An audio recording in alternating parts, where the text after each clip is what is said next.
Hello everyone, welcome to the another video on Spring Config Server. Today we will be exploring how we can use database as a backend for storing our configuration files. There are two main options available.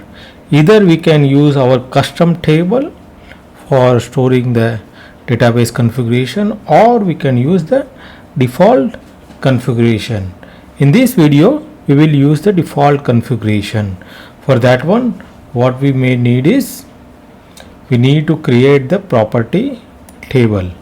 In this one, we need a three main column for a profile related and the application that will use this configuration. This label defines that which from which label we want to get this configuration. So default would be a master it uses. If you want to use some other label like a dev or some other label, then you can use that as well. Other than these three columns, we will also need a extra property for a key value pair, and that is key and the value. So these are the things we will need from the database perspective. In one of the previous video, we have used Git as a storing the configuration file. Now we want to use JDBC for this. So first thing what we will start looking at is the POM file. Here we will need to add dependency related to the configuration for database. So first dependency we will need is Spring Boot Starter JPA, and that will include all the dependencies required for the JDBC connectivity. Now the another dependency is we will be using a JDB H2 database. In this case we can use Oracle or other as well, but I would like to use in-memory database in this case. So these are the two properties we may need for connecting to the database. Now we added dependency for database. Now what we need to do is we need to establish the connectivity to the database. So for that one we need to add the dependency property related to the database. So Spring data source URL, I am using H2 URL, then the class is org H2 driver and username and password.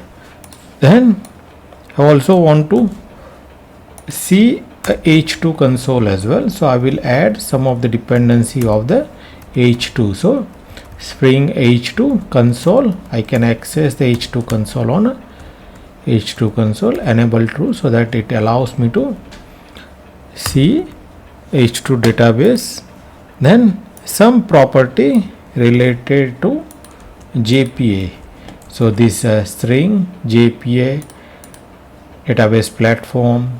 Then these are some of the properties that these are specific to H2. Some of them I need to add. Okay, then one more thing that I want to see the SQL as well, initialized automatically on the start. So these all dependencies I need to add related to the H2 JPA and SQL. Right, now the next thing we will need is, and we need to change this to the JDBC because we want to connect to the database, correct? Then another thing we need is we need to change this. We don't need any of the Git repository details. So here again Spring Cloud Config Server and JDBC. Then we need to add SQL. So we come to this SQL order and default label. These are the three information I will need. But let us first concentrate on what is the database and what is the query or data we are going to insert. So for the H2 database, I need to create the schema. So I can create one new file, schema.sql. So I created this schema. In this schema.sql, I need to create the table. So this is the table I will be creating. As we discussed earlier, we need a property table. Then I am adding one auto generated identifier, then application ID, profile, label, then property keys and property value. So these are the things I will need for database to be initialized. Here if you look at it, this is the application name, where which applications that will be using that. Then the profile, like we can provide the dev profile, UAT profile or production profile. Then this is the label, that label that I earlier discussed, that this is little bit extra that we need to use. In default it uses the master label, but you also can provide another label as a. So generally we provide profile and label as same. Then the key, so whatever the key want to access, and the property value. So this way it is a key value pair it is accessing. Now here I also want to add some data as well related to the all the properties. So what I will do is I will create one more file, data.sql, and in this one I will initialize data that I may require for this property to be initialized. Earlier, if you remember, we were using flight service dev service, passenger service dev, and the ticket service. So what I will do is I pick up these properties and I want to add these properties into database. So I need to convert each of these properties into the configuration key value pair. So my key will be server.port, then Spring data source URL, and the value would be this. So this way I need to create the database. So what I have done is I have created SQL file insert script for this one, and let us go through this insert script. So this insert scripts I have to add in a data.sql. So let us try to understand what I have done. So there are properties that I need to add, that application name, profile, label, then property key and property value. So here my application is flight service. If it is some other service, you need to add that. Then I want to use the profile as dev, so I will use that, and label as master. I can use a master. This is the default label, master. Okay. Then server.port, and this is, if you remember, this is my property file. If I convert this property into normal property, it will be something like that, server.port 8101. I'll copy it here so that you understand this. So here I just copied it. Okay, I'll make it big so that you understand. So server.port 8101. So this is done. Then if you see Spring data source URL, the Spring data source URL, and the value is JDBC H2 memory in memory database, and this is the flight service. I think I need to, yes, this is all. Then the class name, right? Then username and password. So these all the things are done. Then this is H2 related properties that we are adding.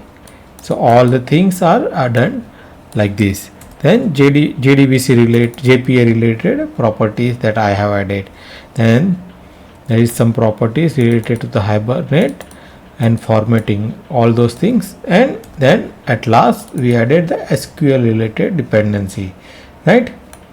So these all the things I added. So what my idea is, as we are using in-memory database, as soon as we initialize, when we start the application, what it does is it creates the table and then it inserts the data.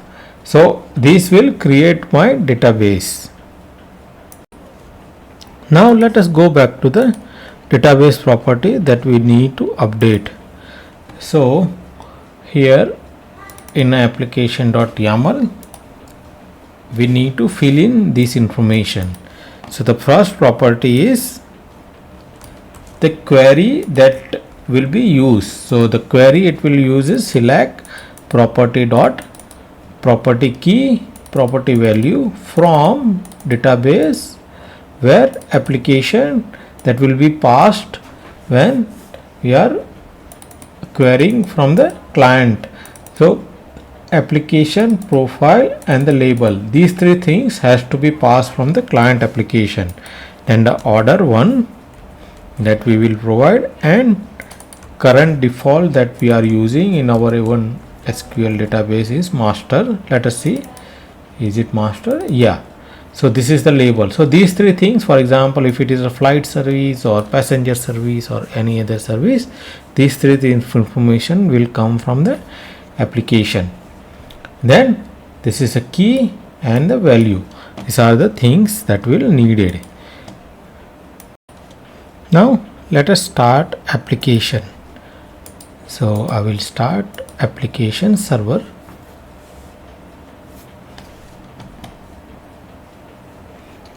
So now my application server has been started and it is also connecting to the H2 database, and then it is exposing at the console, H2 console, right? And we can go ahead and check that as well. So I'll open my browser, localhost 8071 and then H2 console. Here what all the details it will need is, first it needs detail about the H2 URL and username and the password. These are the things I need. So here user, H2 URL, username and password. So this will allow me to connect to the database. So if you check, it has initialized a table and I can also see a data there. So it uses the flight service dev master label. I think this has the problem. We can fix it later. Then other thing is key value pair. Now similar to this one, we already started the server. So let us try to see application, we are able to fetch the property or not.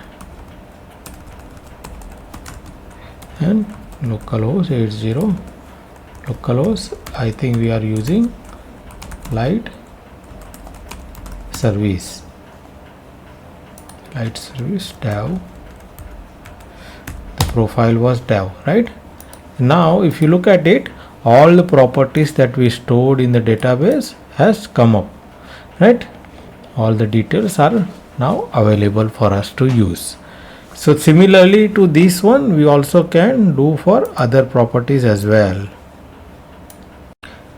Behind the scene, I have changed two things. I want to start my server, the client server, at port 8103, and I also have updated. This was using some other values, so I updated to the master. Now let me go back to the application. Now I will start my client application as well. So I will start a flight service application and let us see on which port it is starting.